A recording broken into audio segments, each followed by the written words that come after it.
Hello, it's Dr. Virginia. How are you guys doing? It's the Double Doctor. So I'm going to be showing eventually my Dr. Amir, who's playing with technology.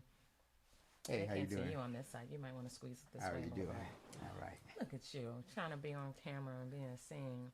You're Who doesn't funny. like to be on camera and be seen, guys? Have you guys noticed that? You guys don't get to see him very often. For those who are on Periscope, for those who are on Instagram, you get to see him every now and again. He says hello. He says hello, hello, hello. Hello, hello, hello. So, Radiant, so good to see you. So, we're talking about mental and physical health, and we're tag teaming today because, of course, I do the mental health. And he is the researcher by trade, cancer research particularly. And one of the topics that's come up in our home, so that's usually the topics that we bring to you guys, things that I'm either having patients or folks on social media mention, and things that we end up having a conversation about in our home. Lots of things that end up being in the popular press. And this is one of the things that we've gone back and forth about for probably the last month, maybe 2 months since the quarantine. Basically, what it boils down to is the fact that I'm not a homebody and I don't really like being stuck in the house. Um, Even if that means I have to go on the back porch. We got a hammock during this time period because I was like, yeah, as soon as it gets warm, I'm on the back porch. Right. In addition to the deck chairs, so I was like, yeah, I gotta lay out in the sun. I gotta get my vitamin D. I can't tell patients to go out and get a daily dose of medicine, including vitamin D, and I'm not gonna go out and do it. But in addition to that, I also have quite a few folks who are telling me, I absolutely have to be outside. I can't be stuck in the house. It's not going to work for me. So we've got folks who have said, I got to be out. I got to do other things from a mental health perspective. Then you also have folks who really feel the need to be out because of protests and other things that are going on. So again, if you're just joining us, I'm Dr. Virginia. I'm Dr. Amir, and we're the Double Doctors. I'm here to talk about mental health versus physical health today. Okay. So the mental health part, of course, is that, and I'll give some data and some statistics related to that. And Dr. Amir, I'm sure you're going to give some data and statistics related to why we might need to not be out and about as often. And this is the paradox. And this is honestly why you've got a lot of people in social media and government who basically are saying, hey, we're not quite sure what to tell you guys. And there's, so I know there's some frustration sometimes about what you're getting and what you're hearing Right. from certain officials. But just note that part of that is because it's kind of a difficult thing. And I'm just moving the camera so that I can see if there's any questions or comments. It's kind of a difficult thing to tell someone, well, you need to just stay home and not go out at all. Right. And so I did want to talk about that because we actually saw there's a study from Sweden or some news that's come out from Sweden that we'll share in a little bit. But basically, the bottom line for me is that from a straight mental health standpoint as it relates to the physical pandemic, I think you do need to get outside. I think you do need to not be in the home. You do. We've known from a previous epidemics, again, going back to the Ebola virus epidemic, going back to the original SARS epidemic, we know that in the MERS-CoV in the Middle East. When you've looked at those, when people have been on long-term quarantine, when they have been isolated, you see a pattern. First, you see people panic and get anxious. And then you start people feeling incredibly isolated and complaining about loneliness. All right? And then loneliness sometimes translates into further grief and or depression. And this was looked at not just in terms of the generic population. I don't mind you putting your arm around me. Don't bother me. This is not only in terms of the generic population, but also healthcare providers. So there's been some data to look at both of those. And you're seeing rates in the 25-30%.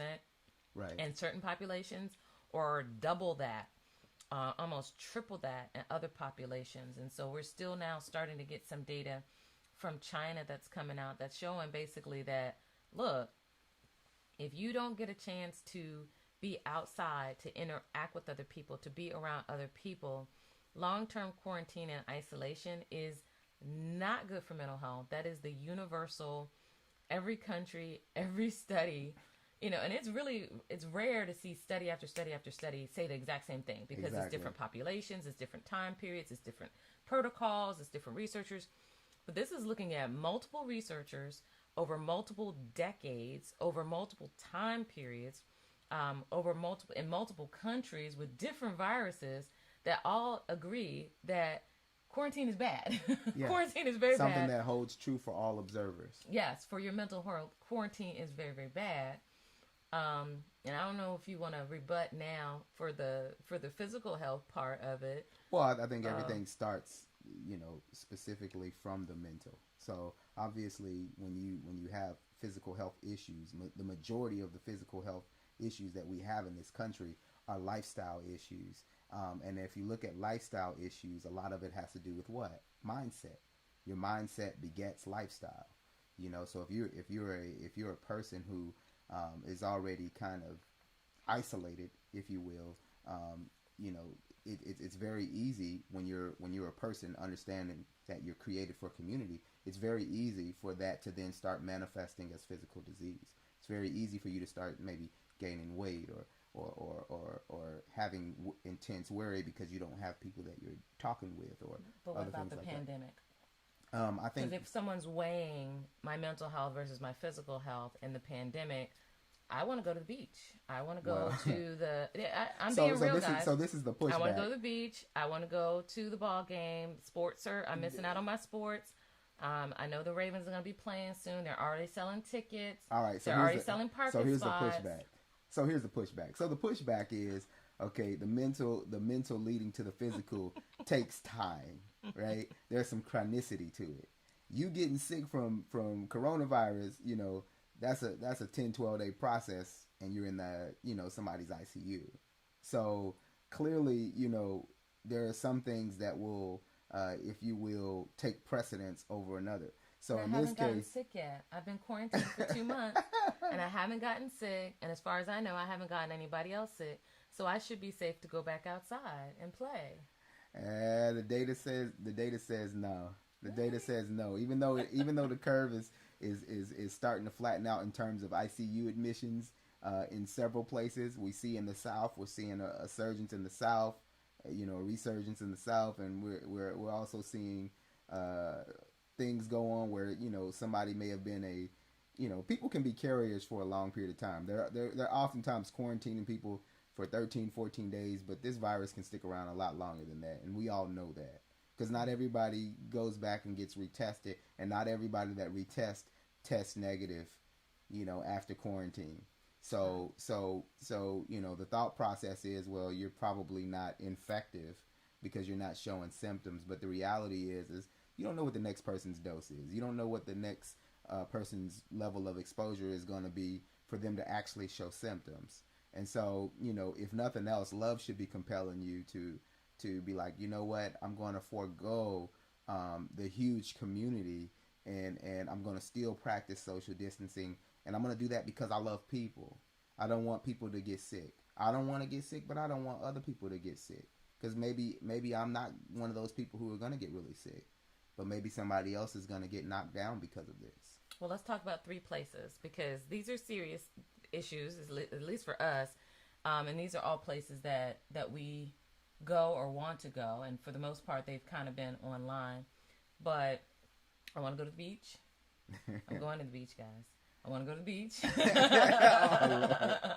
Last week I went to the beach. Okay, I'll tell y'all how what happened with that. Some people ask me, they say, "Oh, send us pictures when you go to the beach. How did it go? What'd you do?"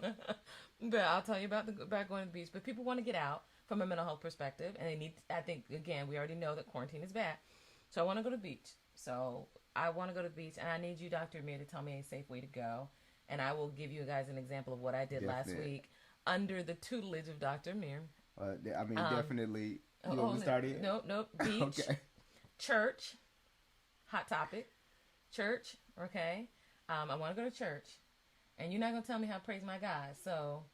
I hear you. I'm going to church. Okay. I hear you. I'm just saying. I'm here. This is not just dialogue that's in our household. Right. I think we are a microcosm of what's going on in other places. Absolutely. So I want to go to church. I want to go to the beach. And then the third one is I got to eat. And Instacart's great, and getting delivery from DoorDash, and we're equal opportunity people. So, DoorDash or friends that work for DoorDash,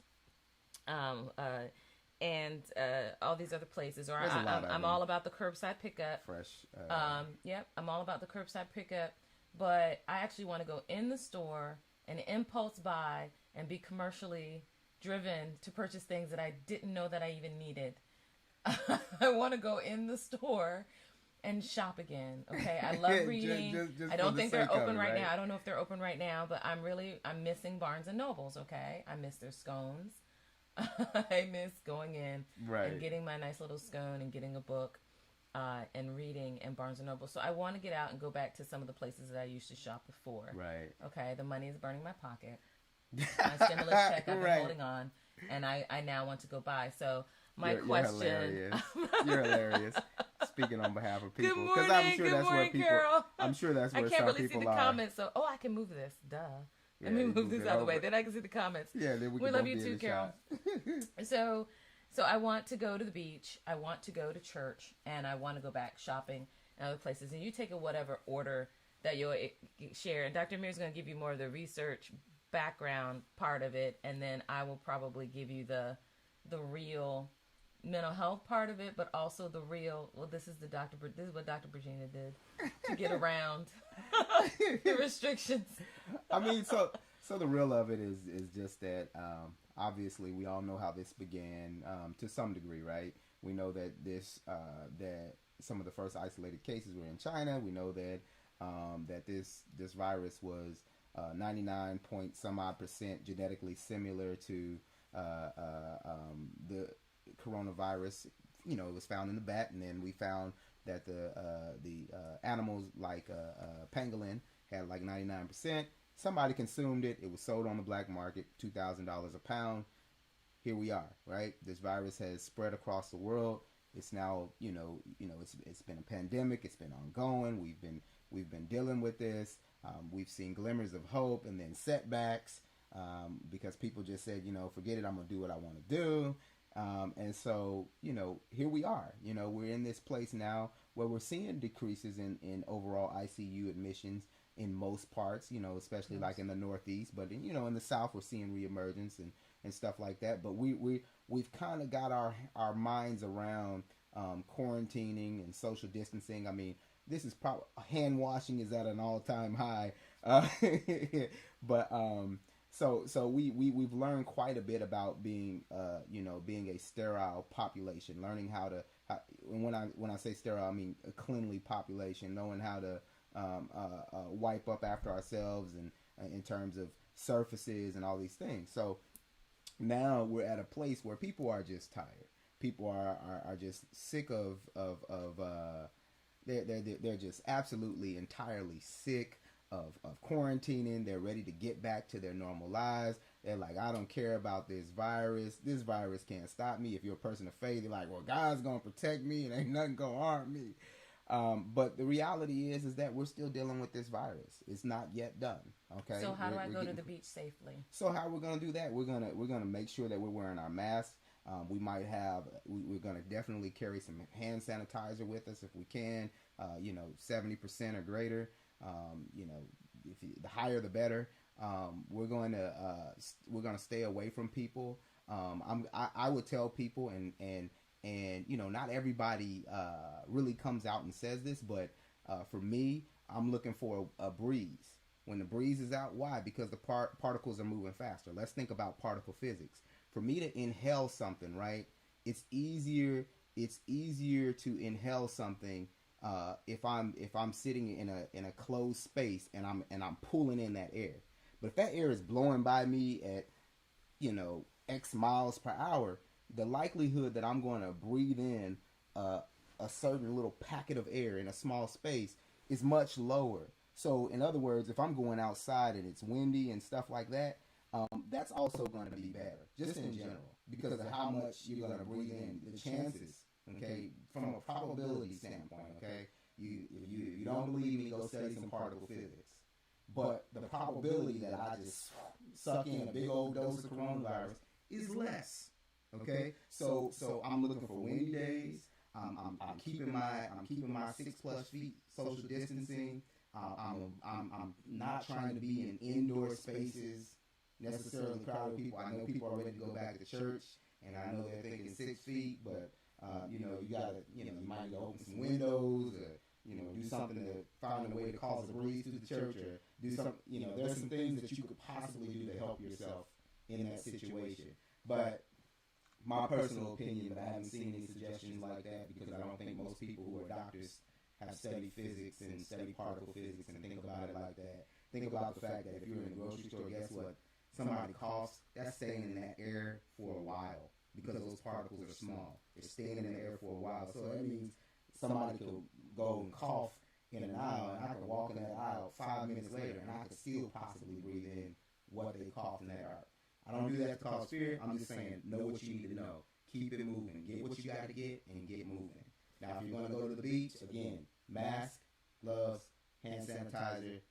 You know, make sure you have your PPE. Respect social distancing. You know, y'all.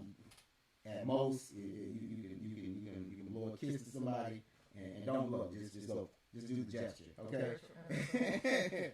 So high five virtually. So for all three, because I've been in all three places, sort of, all three places, and I will give you the Dr. Regina paraphrase of how to put this in actuality.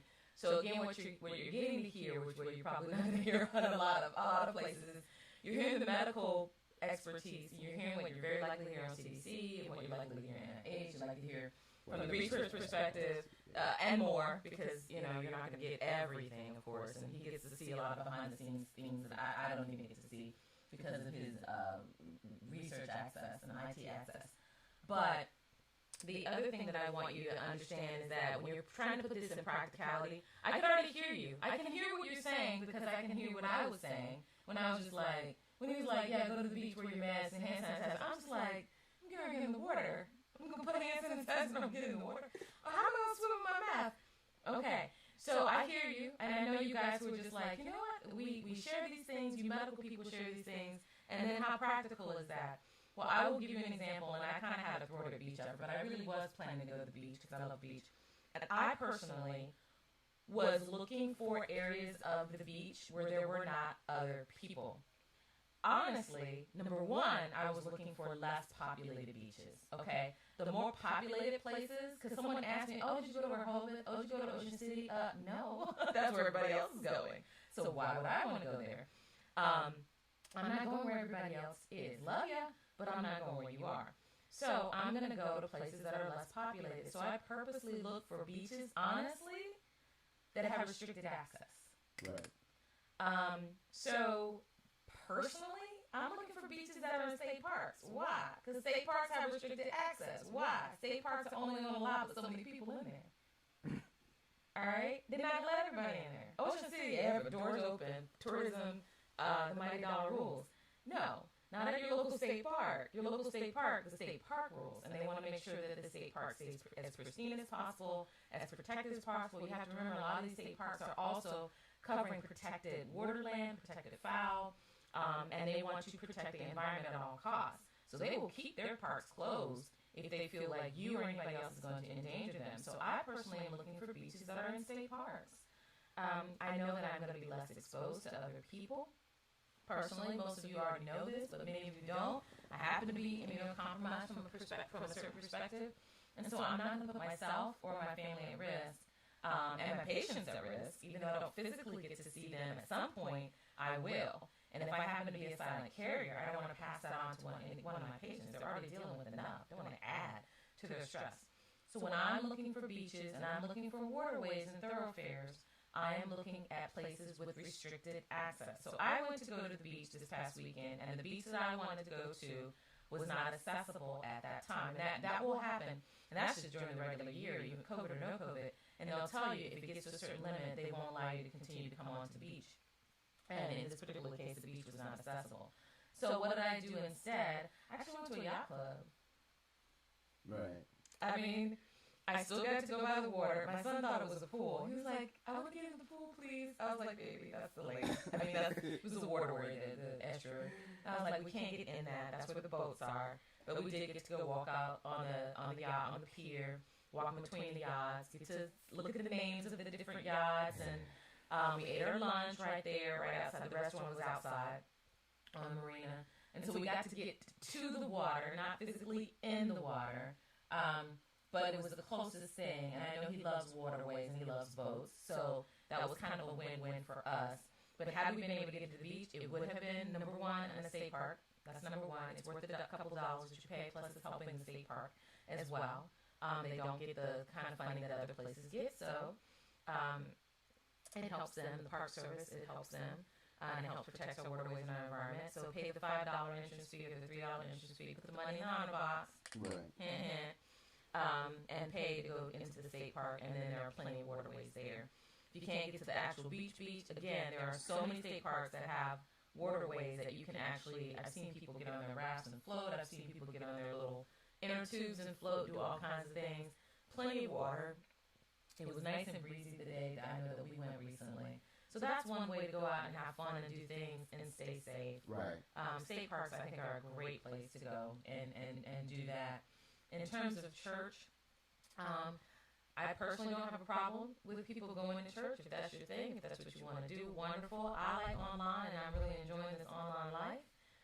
But if you feel like you just have to, you just don't want to forsake the physical fellowshipping of saints, there are some incredibly creative ways to still do that. There are a lot of churches that are doing drive-in services. They're still having services outside in the park, or they're having outdoor services where they're bringing their AV and bringing everybody else and making sure that either people are staying in the car or they're seating it, making sure that the seats are every 6 feet, but they're doing it so that people are sitting outside, because outside is definitely better. If you are adamant that no, we need inside because it's going to get really hot and we don't want our elder or our babies exposed to the heat, well, then if you care enough, now I'm just, look, no judgment zone here, but personally, if you care enough to have services on the inside, then I think you care enough to make sure that your most vulnerable population are as protected as possible. And I'm not saying you have to go out and spend a lot of money, but you do what you certainly can. I know our council for our church has been meeting about ways to do this as safely as possible, still making sure that there's enough room between people. But I know of a organization, it's not a church by nature, but I love their model. They sent a missive out and said, look, we want you guys to come back. We want you to be able to come inside of our building and to be able to utilize the full extent of the building. It's like, but we need you to understand there are going to be number of restrictions on how many people can come in, and that's the case for everything. But they went through it in detail about the fact that their filtration system has been completely updated, and so it's constantly recycling air. So you remember how he talked about those particles just sitting there in the average grocery store or the average store? Right. That's because for them to do the kind of filtration system that they probably need to suck that air on a constant basis for a store that size, right. They're not going to do it. Most of them aren't going to do that. Your Walmart, your Target, your whatever. You're talking upwards of 6 figures to do so. Something like that. Most of them don't care enough to do that. Or at least I've not seen that they care enough to do that. I've not seen anyone send out a single missive that says that. This particular business was a private business, and it's a smaller facility. I'm guessing their facilities by maybe 5,000-6,000 square feet. And they went and re-upped their entire filtration system. They closed and went through the process of doing their entire filtration system, and they've hired an additional cleaning crew to come in and constantly be sanitizing throughout the day, in addition to their space limits. Now, that's a business that, as far as I'm concerned, that cares. Right. And I have no problem going in and spending my money in that kind of an establishment and going to that kind of establishment, because I know that they care about their staff, number one, because their staff is constantly there. You breathe in and out. Right. But their staff is there for 8 to 12 hours. It happens to be a medical corporation. Their staff is there 8 to 12 hours. And they're serious about making sure that their staff is protected, because their staff continues to help provide care, right? They care about the staff. They also care about the patients. So I appreciated that when I saw that coming out for being able to shop. And I'm going to say this real quick. A brand who loves should be shown love. I'm just going to put it like that. Just keep that, put that nugget in your pocket. A brand that shows love, right, should be shown love. So you gotta mark stuff that's going on right now during COVID. People, for example, brands that are making sure that their employees are taken care of, things like that. You gotta mark those kind of things. You gotta take note of those kind of things, because those are the brands that, when this is all said and said and done, if people are watching like I think they are, these are going to be the brands that are going to flourish afterwards, because they're going to learn that these people truly care. And because they truly care, right, and are providing good service, because trust me, you can get some of the same services from multiple different people, but when somebody truly shows you that they're invested in you, you don't have any problem investing in them. So definitely just keep your eyes tuned to that. You know, there's been several brands that we've isolated during this time that we've watched how they've done business. There's been some people that we've stopped dealing with because of it. We just said we just no longer frequent in that business because we watched what they did. Okay, we watched the fruit that they bore.